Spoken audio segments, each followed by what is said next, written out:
हाय मित्रांनो, तर संध्याकाळ झाली आहे, 7 वाजले आहे संध्याकाळची.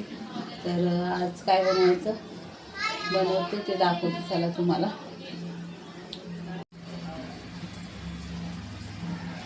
बघा, मी कढई ठेवली आहे. कढईमध्ये मी लसूण टाकला आहे, खरपूस रंगाचा झाला आहे. तर मी हे बघा, ही काय आहे, याला काय म्हणतात तुम्ही ते नक्की कमेंट करून सांगा. मी तर चवळी बोलते याला. लांब लांब शेंगा असतात ना, त्याची भाजी बनवते. तर ह्याच्यामध्ये मी ओलं खिसून खोबरं टाकणार आहे आणि ह्याच्यात राई जिरा टाकला आहे आधी, आणि नंतर लसूण टाकले. आता कांदा टाकते.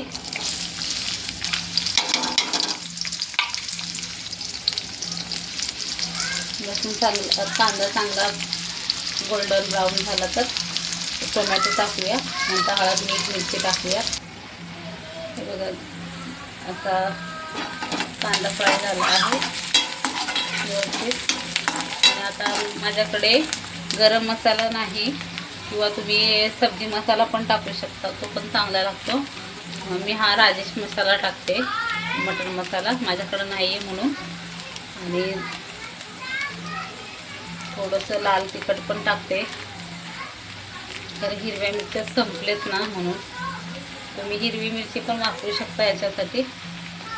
आणि आता आपण टाकू याच्यामध्ये टोमॅटो. 2 बारीक साईजचे टोमॅटो घेतलेत मी. आणि हे विरघळण्यासाठी आहे ना, थोडंसं आपण चवीनुसार मीठ पण टाकून घेऊया.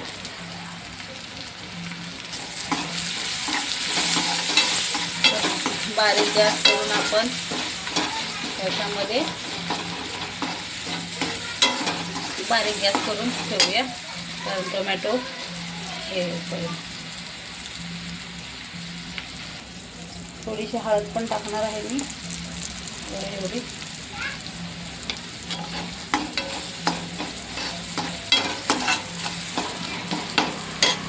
आता आपण ती भाजी टाकून घेणार आहोत. जवळजवळ थोडंसं हे झालेलं आहे असं.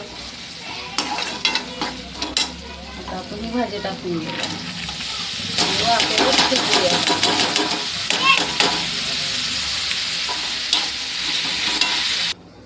मी इथे वाफेवर असं शिजवण्यासाठी ठेवली आहे भाजी.